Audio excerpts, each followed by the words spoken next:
everyone. Welcome to Inhale, Exhale, Elevate, where we bring you the inside scoop from our family farm and Cali brand, Autumn Brands. Today, we're super excited to recap our experience at Hall of Flowers 2025, one of the biggest and most influential cannabis events of the year.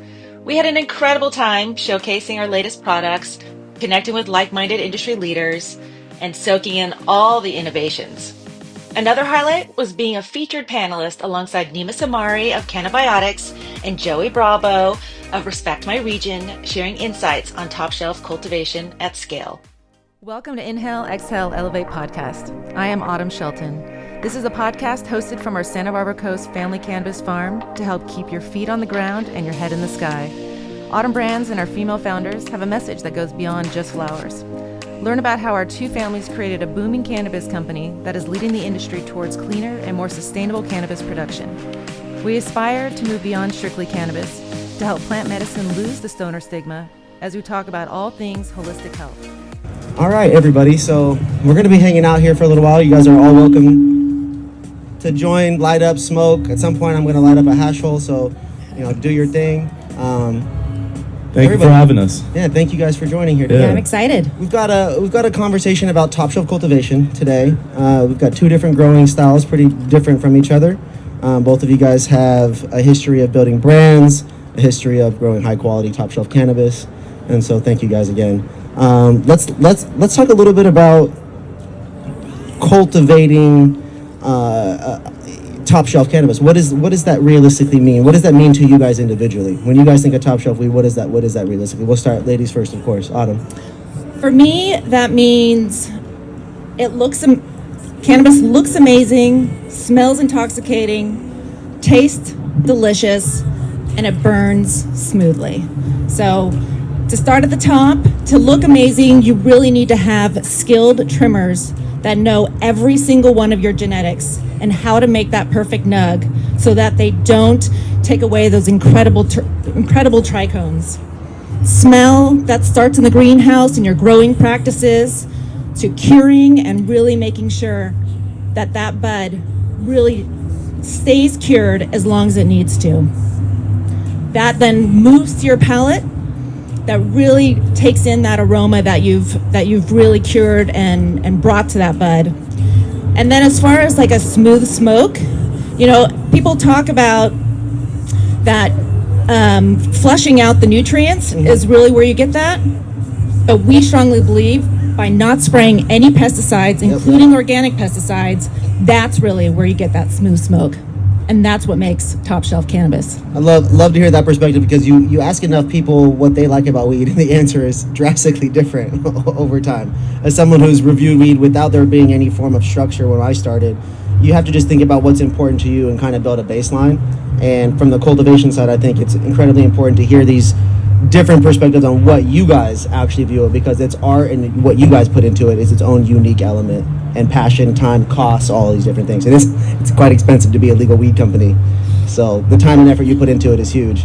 Neema, you guys are one of the best known, most popular brands in the premium indoor top shelf space. Thank you, what qualifies that top shelf for you? How do you guys QC that with y'all?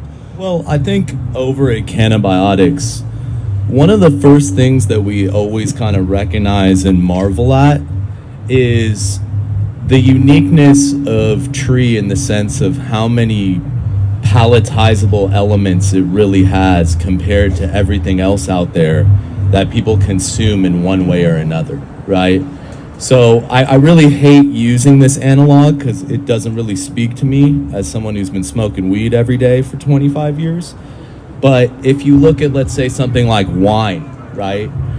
They pour out the wine, you look at its clarity, you spin it around, you give a smell to the aroma, you taste it for its flavor hints, right? And then, of course, the fourth element is the effect, which is always the same, right? When you take ganj, first off, right, if you're growing indoor, we always like to take a look at the nug formation, right? We kind of think about, just in general, what people expect when they're paying this much for our products. And we try to put ourselves and utilize empathy to be in the customer's shoes, because I'll tell you, if I was to pay $60 or $65 an eighth, it would have to be God's gift to mankind. And so we try to put that forward into our training and SOPs, and we're fortunate to have such continuity and a great team. But back to what composes fire according to our standards. Nug formation, one, right? You don't want it to be too airy or foxtaily. As an indoor grower, that just doesn't really make sense, right? So it's okay for it to not just be super rock dense, but you obviously don't want it to have that wild flower look, right? Yeah. I'd say secondly, one of the things that we always do is before we even open the bag on a pheno hunt, we look at the Ziploc itself and we look if there's crystals stuck to the inside of the bag, right? Yeah. The crystallization is key for us, and I think Autumn touched on that's directly related to how you're manicuring the flower, right? Yeah. We don't believe that fire should have what we call matted crystals. You know, super kill tree should have like that blood diamond, big crystal glisten to it, right? Mm-hmm. I think thirdly, right, it's the resin factor. Where we grew up in LA, you don't have the most crisp bag unless that shit's gonna stick to the window and shit, you know? Yeah. So the touch test is important to us, right? Yeah. We always try to like touch the bud and see if it sticks on the lift, right? That way we know it's got the stickiness check. And then I think once we open the bag, we try to always gauge aroma to like a slang term we call trunk funk or jail weed. It should be the case that if I open that bag in the room, everybody in the room can smell that shit, right? And if that's a great checkpoint right there. Yeah, that to determine if it's good enough. Exactly. Or in the car, you know what I'm saying? Yeah. And then I think you move on to effect and how it smokes and the flavor of the inhale and the exhale. And lastly, I think also when you're analyzing a bud aesthetically, one of the things we pay attention to is the dichotomy or trichotomy of the hues, right? The ways people find something to be attractive to the eye, and obviously when you're selling ganj in the legal market, when people go to evaluate the tree before they make the purchase, mainly what they can do is look and smell, right? So we really try to pay attention to the hue of the green and the actual colas and nugget parts of the bud, as well as that dichotomy between the sugar leaves that are manicured and how they kind of powwow against the nuclear lime green of the bud. And then lastly, how electric are the hairs, you know? Okay. We feel like that combination, when it's really nuclear and bright, is more appealing for sale, and obviously it varies on the hues based on strain. Absolutely. I think it's important, everybody, for us to get an understanding of what two of the largest, most popular, some of the brands that have been around for a duration of time, what they determine as quality, because we as customers don't really understand that at the highest level. We have our own opinion, but they're all growing their own art, they're all making their own products with their own things, their own unique sense of magic. And so I wanted to start with getting a good idea of what you guys deem as top shelf cultivation. This is the cultivation panel. So let's figure out exactly what that looks like. Now, back to you, Autumn, here. Let's talk about cultivation and scaling that, right? Greenhouse is significantly different than indoor. Yeah. Oftentimes, we're all kind of dabbling in similar genetics here in California. What the customers want is what they want. How have you been able to adapt over time from where we first connected in 2019 and 2020 with my team being there, filming a video, to all this candy and all this permanent marker and all these other crazy genetics that have since come around? How have you guys been able to adapt and grow at scale within your cultivation with these different trends? Yeah, I think, well, we've definitely learned a lot over the years, and looking at what people really want. I think in the very beginning years, it was much more indica focused, but we always stayed true to having sativas. And so really listening to what was popular, but the most important thing was we don't have in-house genetics or being able to do it ourselves, and so really being able to find the right partners and the right nursery that we can work with, that one works with our zero-pesticide promise, but also that really can provide us with top quality genetics. Mm-hmm. Being a zero pesticide free farm, we can only grow genetics that do work within our greenhouses and within our environment. That's really key. Yep. Because we don't have certain tools that others might utilize instead.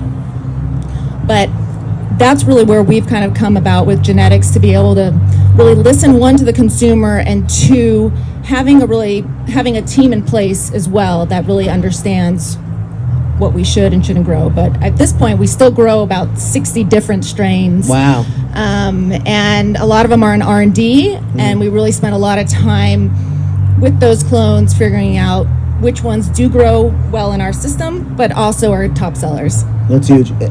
Interesting to hear still that many was keeping stuff around for a period of time while also adapting to the trends, and this balance of that scale, what sells the fastest, what stores are paying, with the timelines of all these different things, kind of, and how the variables play together. And we've currently, since we've started, have had 5.5 acres of cultivation, and Wow. we just are in the process right now of scaling up to 9.5 acres of cultivation. So really being prepared for that as well.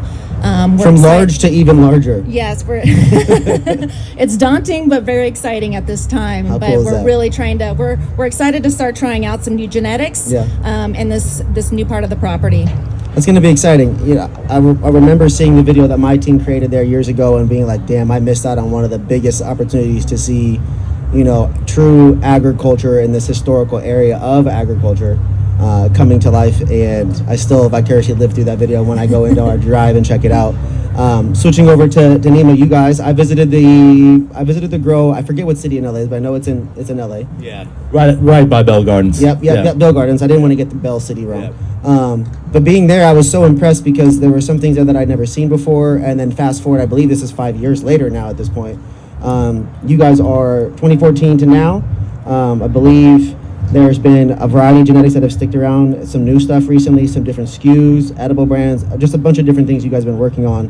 When you talk about cultivation at scale, how have you guys been able to build out that indoor facility there and then grow to this monster of a brand you guys have from the indoor perspective? So I think, you know, one of the things that we have always done since 2010, even before the inception of our brand, is we've had our own internal breeding program, right? And we've always kind of been known as flavor savers. So we had the really fortunate kind of stroke of luck that we had been stacking up genetics that myself and my partner had been getting from the older guys that were teaching us the foundation of our own natural growing techniques that they had been growing for 20, 30 years. Stuff like Super Silver Haze and Durban Poison and Pre-98 Bubba. And so we always kept an off-site veg room and kept those genetics restarted. So when we started our in-house breeding program, we had quite the library as a foundation. And then we kind of took newer school hybrids like Girl Scout cookies and all the OGs and combined them with old school stuff. Okay. And over time, we've kind of just really, I think, Autumn touched on something which is completely true. In this state, they prefer indicas. But as we've kept the internal breeding program going, we've really started to grow a little something for everybody, right? As long as it kind of follows that 7-step analysis. And I think for growing at scale, that's also come boomeranged around to help us in the sense of our no PGR, zero pesticide, natural indoor growing techniques. Because, you know, one of the things we believe in is you don't need to spray your canopy at all if you never introduce the problem. So by us not having to open that door of risk, and because we're always doing our own pollinations, germinations, hunting things from seeds, selections, and keeping that internal flavor wheel going, we really protect and keep our canopy insulated from any outside threats. And that's kind of like what you saw, some of the things you had never seen at other facilities. Those are preventative measures that we make everybody that goes around the plants follow, again, under the philosophy of you don't have to deal with the problem and the whole headache basket if you never introduce it. I have been to a ton of grows. I've been in a bunch of different states, We did tour this last year, went to 27 places. We went into 40, 50 places. The SOPs were so different everywhere. And I don't ever say it when I'm there in person, but I can't help but cringe or laugh or turn to my person and be like, I'm kind of surprised that they deliver the quality this consistently sometimes because of the risk. And it's not like we are breaking some of the protocols. Don't visit 2 grows in a day, these kind of things. But like, to not even mention it or ask or just rely on alcohol sprays is kind of crazy, to be real. Insane. And your blowing machine that blows. I was in like Star the air Wars. shower. Yeah. I have now been in facilities where that's all over the place. Yeah. But that was the first going back 5 years ago. And right? we kicked that off in our Nevada facility back in 2015. Yeah, see, that kind of stuff is huge. I wanted to go back to you, Autumn, because I've got some questions about the zero pesticides and some of the different SOPs that you've been able to do because your environment is different. In some ways, not in some ways, scientifically, it's almost less controlled than an indoor space. Yes. If and I'm not a cultivator, so that's why I say that kind of cautiously. But I'm interested in how you guys have been able to, at scale, keep moisture and water content and some of these things because you're growing, so you've had to have it under control for the 5 acres, but then to go to another 4, it's like those things have to be dialed in. So how have you been able to do that? What does that look like? Can you kind of help us understand those nitty-gritty cultivation details? Absolutely. First, I'd like to say I didn't know you were zero pesticides, so you have my heart. I am so stoked. Of course. Let's go. Can we make some noise for brands that do zero pesticides? Likewise. If you love clean weed, Likewise. let's just appreciate it. And Yeah. a great time here for you to light a joint, spark up a hash roll, take a dab. There's some ethics in cultivation Let's up go. here, I see. I like it. Come on, man, it's important. I come from Washington. Washington has been real big on clean weed for a long time, and so I really appreciate that. I also did not know that, so that's huge. Yeah. That's huge. So, yeah, for us, we can't keep a perfectly clean environment in, like an enclosed building like you could an indoor within a greenhouse. But back in 2017, fall of 2017, my partner came to me and said, I have a crazy idea. I want to stop spraying all pesticides. All I've ever known was an IPM program. We came from cut flowers. He's like, but I'm hearing things out of Holland that even organic pesticides are harmful when you heat it up. I mean, we can wash our fruits and vegetables, but we can't wash our weed, right? So we made the choice to stop buying pesticides, bought a boatload of beneficial insects, and tried it out. And then when an outbreak happened, we said, oh shit, no, we have to spray. And our grower said, just wait. And so we did. And sure enough, those beneficial insects that we bought in and native ladybugs that don't have any spots that you cannot commercially buy also found their way in and ate their hearts out. And we knew we had something. Now, it wasn't all perfect from the beginning, but we still threw out tens of thousands of plants and probably lost hundreds of thousands of dollars in the very beginning trying to figure this out. But what we found out was we could do it. Mm-hmm. And now we've created this perfect ecosystem. And so some of the key things that you don't know when you have an IPM program is actually when you spray pesticides, even organic pesticides, you're raising the humidity. So you actually lose a day of growing It's still each moisture. week. It's still moisture. Yep. Right? So we saw that much of a benefit. I'm not spending money on pesticides anymore either. So that's huge. But the most important thing is, don't just focus on creating an environment for your plants, but focus on creating an environment for your beneficial bugs. Because those multi-generational bugs really are going to do the work for you and make an incredible ecosystem. So this is what's been really important for us in an environment where we're not fully sealed in, where we can't allow the introduction. We're actually allowing the natural function of what these bad bugs and good bugs do. Now, there's certain bugs like russet mites that you can't actually use beneficials for. So you just need to have strict SOPs. So russet mites, how do they move? Through wind on people's clothing. So you don't walk through those plants. You don't have any high fans or wind going through them. You block it off. You take out the plants that maybe are damaged, or you let it run its course and it's okay. So there's different ways that we've learned over the years to really be able to work with this in a natural way, which has been pretty incredible. It sounds to me like there's like general core farming practices still happening here that maybe cannabis people kind of make a little bit too difficult sometimes because they just want to rely on these old school practices of just, the pesticide management kind of thing, just using those things. And my partners they're multi-generational farmers They've been doing They've this been for a dealing very with long time. with different problems for a while, Yeah. and especially in that region specifically. Yeah. Now, Neema, back to your on this the zero pesticides. Let's key in on that. I don't know how many people really knew about that, right? And so, talk a little bit about, or elaborate and share more detail on some of those SOPs, some of those processes. Sure. Yeah. So you said russet mites, and I almost had a heart attack. By the way, I haven't heard that one in a while. We keep away from those, the heebie-jeebies. Yeah. So I think when my partner Iran and I kind of were growing up and got into like selling weed and growing weed in general, we always did it to have some of our own head stash and obviously be able to sell some to have some extra money.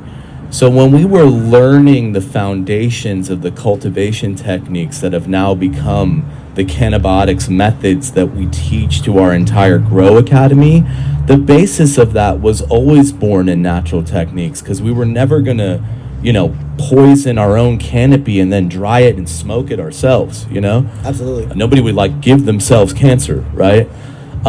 So, I think, or hopefully, and then I think, one of the things that I think just really needs to be highlighted is sometimes there is a portion of, I feel like the grow sector of this market that just doesn't really invest a lot of time into progression and evolution and researching and doing experimentation on new techniques, right? It's a lot of complaining about what's going on in the environment and the market. It's not a lot of inwards focusing on how do I improve my technique, sharpen my sword harder, right? For us at Cannabiotix, we're looking to grow every round at 11 out of 10 quality, right? Like a surfer that's always searching for the perfect wave. We're always searching for that perfect round after round of every single strain in every grow room being grown to top potential, right? Now, we do use bennies, and there's other things that we do that I can't really reveal, right? Because to be honest with you, in the last couple of years, we've almost woken up to wow, this is still a thing.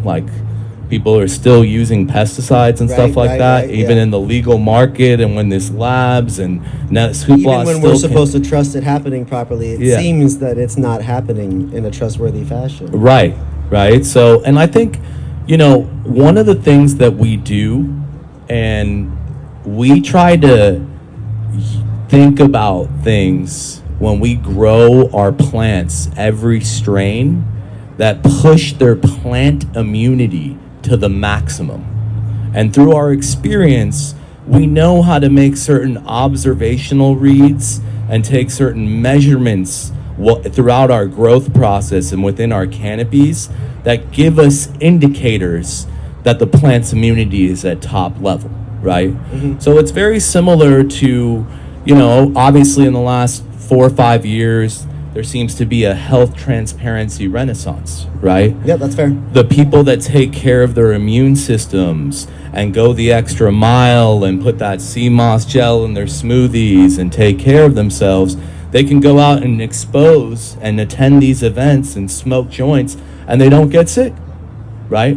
So we adopt some of those same philosophies to pushing our plant immunities to max level, never introducing our problem. They already have a force field around them, utilizing bennies and things like that, and other techniques, and that symphony comes together to make sure that we're always growing the cleanest and greenest out there, right?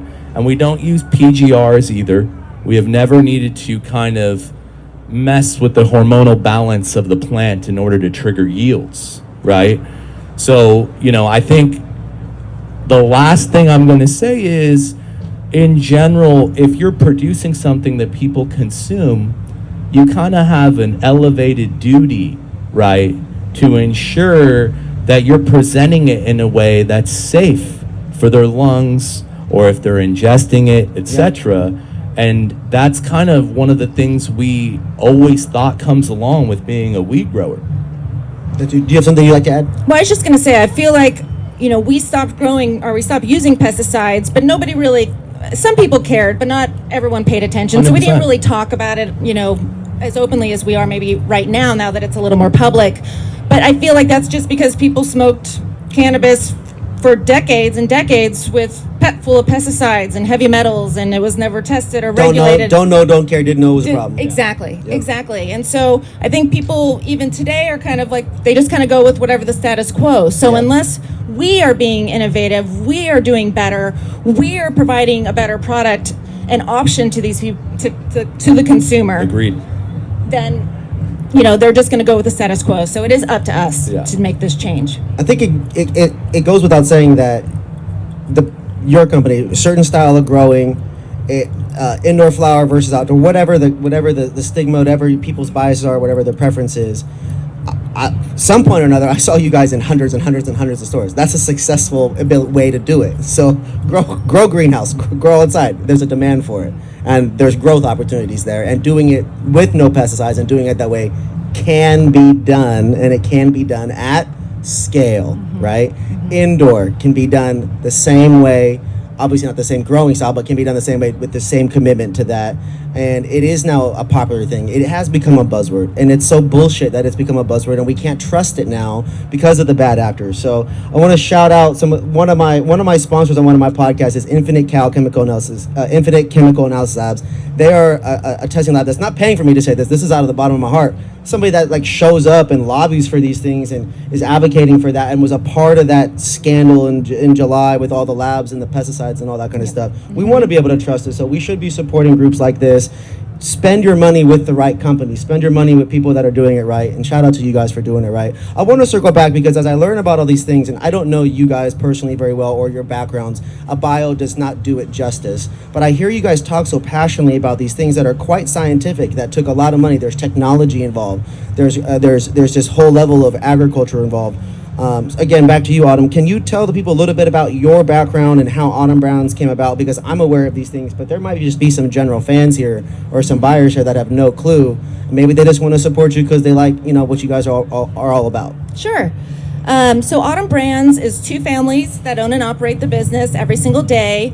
I'm Autumn, and then my three partners, Hans, Hannah, and Johnny, their last name is Brand. So we are Autumn Brands together. That's awesome. I did not know that. That's hilarious. We were originally Calyx Farms, but then everyone was becoming Calyx something, so we decided to be something a little more unique.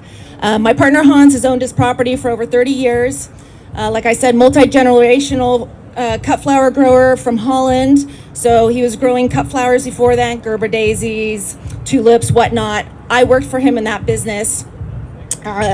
He got an opportunity to lease out some greenhouses for medical marijuana back in 2015 to somebody else, and became partners with them. Was not a great fit. We were going to shut down all the cut flowers. He said, "Why don't we start something?" And I said, "Okay." So immediately started drawing up a business plan and let's go. His kids were going to be graduating from college a few years later, and he wanted them also to be part of it when they did. And so the four of us joined forces back in Prop 215 days, and then transitioned into 2018 regulated markets, started the brand that year. And it's been an incredible journey ever since. That eighth that I was telling you I bought when I introed you was in 2019 in February when I moved here, right after a viral video. Shout out the Pot Brothers at Law.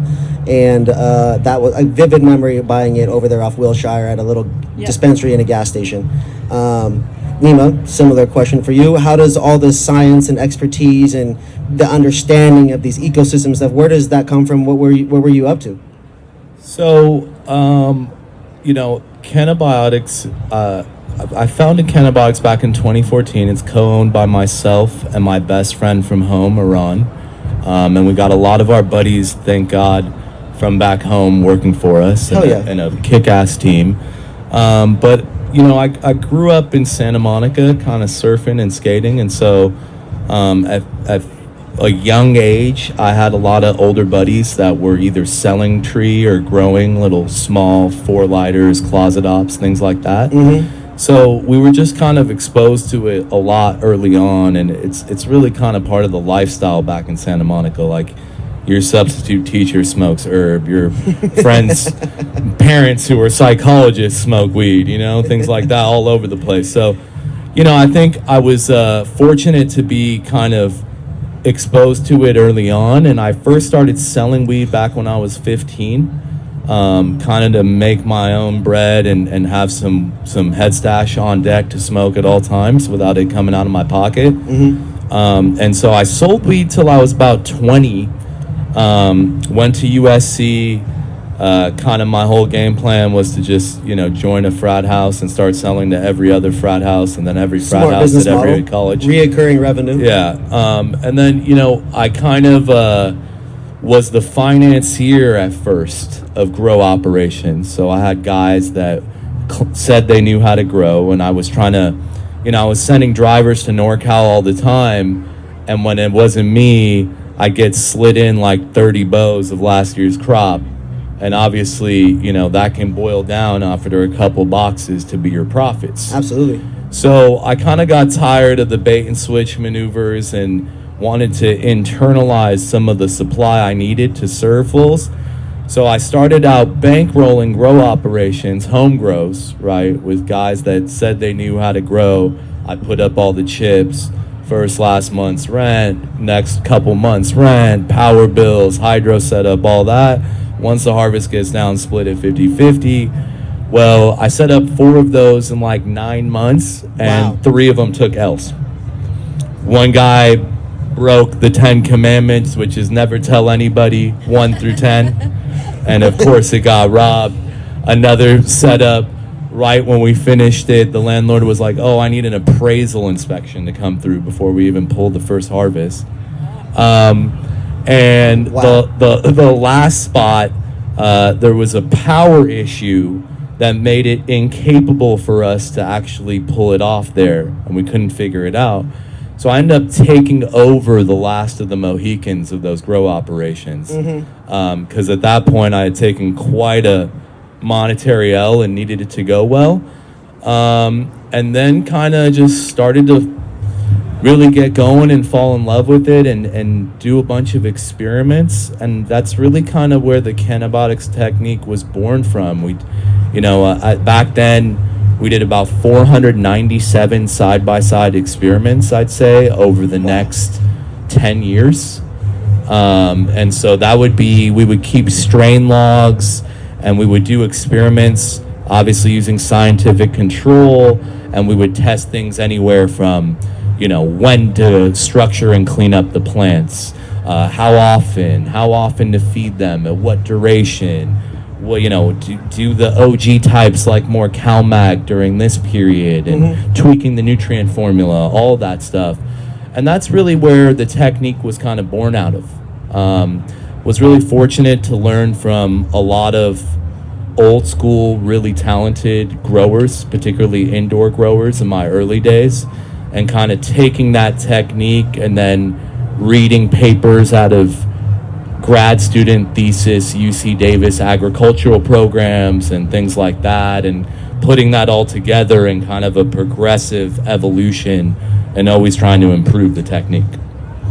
One of the things that I feel a lot of different groups that I go into around the country from a cultivation standard, all these massive facilities from the MSOs to, we went into this facility in New Jersey, you guys, 144,000 square feet. It used to do tanks in World War II and Mack trucks in the 80, and it still smelled like both in the facility. Imagine trying to build things out like that, right? It's these unique situations, but I think about the importance of plant nutrition, and we've got a unique situation with a certain recipe for you, and we've got another situation for indoor, and each genetics have their own situations that make sense.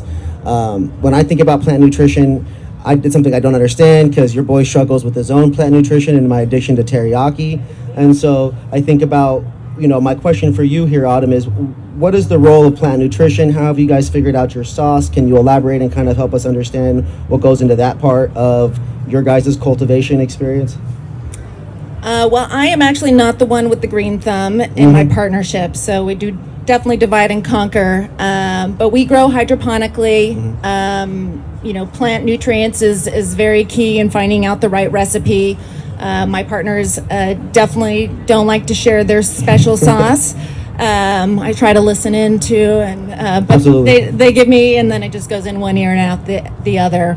But for us, it's definitely just making sure that we have a balanced ecosystem, utilizing technology and automation to ensure that all the light, all the watering, everything is consistent. All cohesive with All each other. cohesive. So that starts in the nursery, utilizing pressure, water systems, anything that we can that really is automated to make sure that even like the plants, everything has to be spread apart exactly the same way. The lights have to be situated exactly the same way in the nursery. We're looking for uniformity in those areas. Yes. Awesome. And Neema, similar thing for you guys. I mean, it's a different situation for y'all. I've been in tons of indoor facilities, and there's a ton of different ways to produce fireweed. A lot of people rely on some of the more popular classic nutrients. A lot of people will say that they're their own cook in the kitchen. They got their secret sauce. Obviously, you're not one to share all the details, as we've already run into that a little bit here. But how important is that? What can you talk about? What are you willing to share in terms of plant nutrition with the role of your fireweed? Yeah, 100%. I mean, I think, in general, when it comes down to feeding plants, right? They all need a balance of micro and macro nutritional elements. And I think for us, one of the things that we try to do is read the plant observational reads. And I think the part that needs to come before that is, part of what we do within our cultivation team at Cannabiotix is, we always put a big emphasis on scouting and being and living in your canopies and constantly checking on them, right? And that helps you see anomalies and things when you grow new strains that give you the observational reads that might then trigger you to conduct experiments to dial in the nutrient formula needed for that particular strain, right?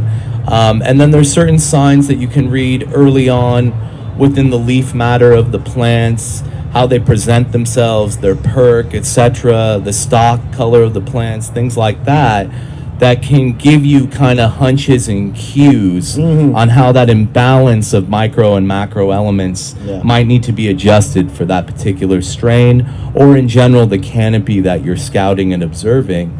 And I think we like to combine that then with actual scientific tool reads and measurements that we take off of those plants and in the canopy to then affirm our hunches and know kind of the first couple things we likely have to experiment with to get this plant what it needs fertilizer-wise and dial it in. And then I think another thing that we do from our days of growing, we had a 50-acre farm in Grass Valley for about 7 years. So in our days of growing outdoor in greenhouse, we did a lot of experiments with compost tea. Okay. So one thing that I've seen that a lot all over the place. And one thing I can say is that, that's critical, right? Because uptake of the plant relies on a thriving root zone, and sometimes that root zone needs to be revitalized, and compost tea recipes can be phenomenal for that, right? So, we brew different recipes that we feed all the plants within our grow rooms manually based off of what step in the cycle they're in: early veg, mid veg, early flower, mid flower, things like that. And I think that kind of also helps kind of with the uptake and general kind of thriving of the plants. Yeah, I could, definitely in our system and at scale, there's no way we'd be able to, per genetic, be able to give certain nutrients to one versus the other. We also, we are planting every single day, 5 days a week. And so, really being able to have small batches of different genetics has been really key for us to be able to keep the consistency. And kind of keeping them within families of each other, so to speak. Yes. Like similarities. Yeah. Chunking them up and organizing that way.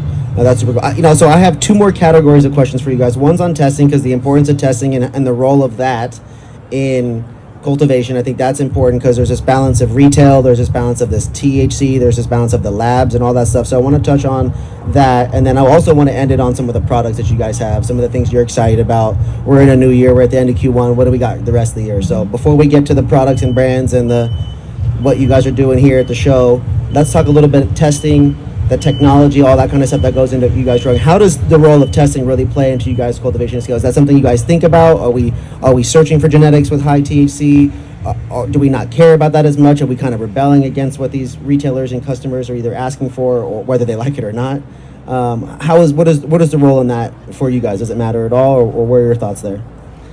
Sure. Well, first I want to just kind of touch on on pesticides one more time Fine. here, Yeah, and perfect. just the understanding of zero pesticides versus people who say pesticide free, because pesticide free still means they're spraying organic pesticides. So there's definitely still a difference there. Okay. And I think there's still a lot of consumer Yeah, confusion let's on let's what go ahead that and clarify means. that. Absolutely. So I just want to make sure that's understood.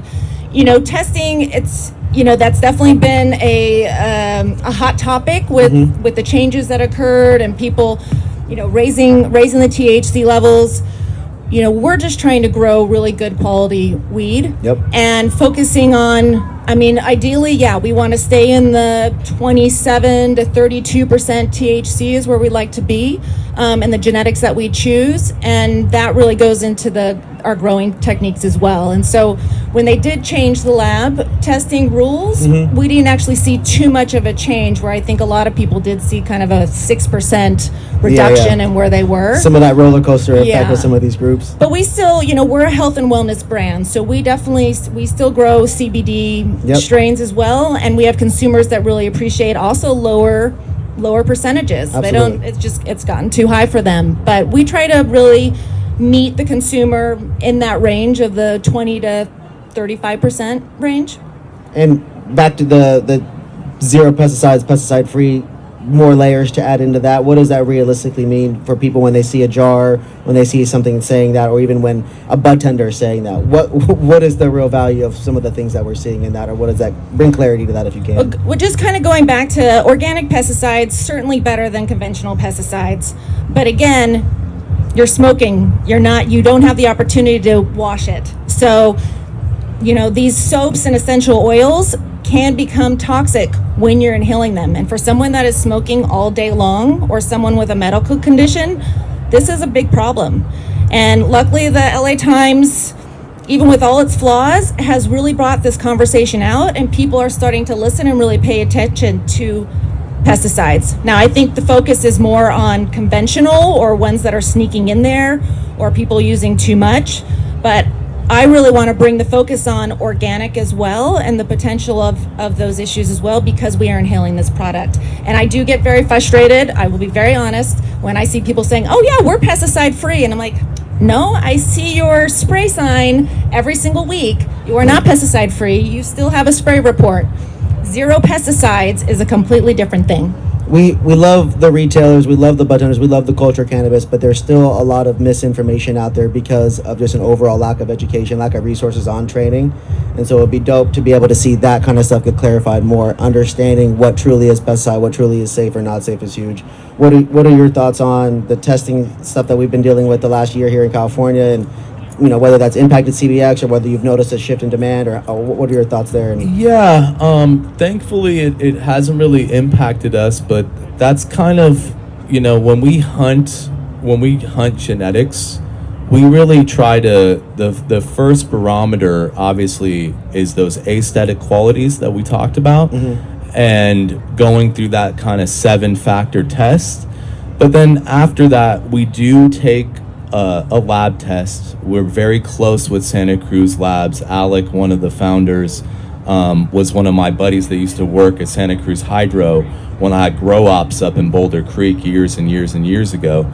But in general, we really break down the terp percentage. So we're always trying to get strains that are testing as close to 3 to 4% total terpenes. Yep. And then we want to hunt within that. Like, when you look at like most of the strains out there in the hybrids, it's like the same 3: myrcene, caryophyllene, limonene, over and over again. So we love seeing those hits for those like high amounts of the rare stuff like osmine, humulene, things like that. Yep. And then that also catches our attention in terms of something that's worthy to make the lineup. And I think when it comes to the labs, it's multi-layered. I think it relies on the brands and the brand owners and operators to not be naive, and obviously go with the labs that have experience and are doing things ethically and know what they're doing, right? And so I think that's step one. And the only other factor that really plays in for us and that's because of our overall kind of business model and brand philosophy, is the turnaround time, right? So we are, in this space, we really at Home Base compare ourselves to what we like to always encompass the ethos of like a really hot bakery, right? Like when you buy Cannabiotix, you're getting fresh bread, right? It's not like we're sitting on a bunch of stuff From yesterday. yesterday Sandwiches. and I'm going to sell you 5-day-old stale donuts, right? That doesn't make sense to me. Again, $60 to $65 an eighth, even if we're going down to $40 to $45 an eighth. For Absolutely. a 20% discount, nobody's buying stale bread No. ever, right? So in our eyes, right, our entire system relies on forming the whole flavor lineup, from harvesting a room with a portion of that lineup every 5 days, as opposed to harvesting and monocropping a whole room of a flavor and waiting another 2 months. And then fortunately, because we have such a kick-ass team and great continuity and everybody that's passionate about taking pride in their work and growing that elite 11 out of 10 quality, we have a tremendous client base and fan base where the churn rate and the reorders fall directly into the system, right? So if you go out there and go to any of the 600 dispensaries that we service, you'll find it rare, especially in SoCal, you'll find any jar with the green top that's 2 to 3 weeks old from harvest. Absolutely. Right? And for us, that is critical. Meaning that seems to be a core principle with you guys. I've heard that 100% for a while with y'all. Yeah. And so I think that's our duty, to get fresh bread to our clients that put faith in us and slot us up on the premium shelf, right? So I think that's just the one little ancillary sprinkle that plays into our decision. And then, we do a ton of R&D testing. It's not just about testing the lot, right? R&D test is upkeep, right? R&D test throughout your canopies. If there's a power outage and you think something weird might have happened and that breach of homeostasis, bust out some R&D tests. See what's going on. Absolutely. And I think that's another way that you can kind of hone things in, again, with your practices and make sure you're not introducing a problem. You guys, we've gone over a lot of really good information today. I just got flagged about 5 minutes ago, about 10 minutes left. And so I just want to take the opportunity to make some noise, to just give it up for Autumn and Neema today. I am honored to be doing this. I'm not from California, so to be on stage with two truly what I would describe as just legendary brands, people that helped build this adult use market, it's really cool. I was so nervous before this, and sitting up here just doing what I do, it's been learning, and so I appreciate you guys for doing this with me and rocking with us. Autumn, it's been 5 years since we did stuff with both you guys, so it's Thank really you cool so to be here much. with you guys. Really nice meeting you all. Likewise, And good to likewise. see you again, Joey. You as well, man. Thank you for having us. We wanted to take a moment to give up some questions. We don't usually have this kind of access to such people. They're in the grows, they're grinding, they're taking orders and stuff. So if there's anybody that has a question that they just got to get off their chest, wanted to at least give you the opportunity to raise your hand. I'll run down there if I got to. But if anybody has anything, I was told to try to give you all the opportunity. Anybody, anything? Any retailers out there that want to ask? Anybody want to place an order? Buyers? We're not taking minimum orders. We're only taking certain sizes. Come on. Let's go. All right. Well, thank you guys again for for attending. I'm Joey from RespectMyRegion.com. This is Autumn Shelton of Autumn Brands and Neema of Cannabiotix. Enjoy the rest of your day, and chase them down if you guys want to place an order. Let's get it. We're Hall of Flowers. Appreciate you guys. Thank you for having us. Thank you for having us, and thank you for listening. And that's a wrap on our recap of Hall of Flowers 2025. It's been an amazing journey, and we're so grateful for everyone who stopped by our booth and supported us throughout the event. If you want to learn more about our products or keep up with what's next for Autumn Brands, please check us out at autumnbrands.com. Thanks for tuning in, and until next time, stay elevated and keep pushing the boundaries of cannabis.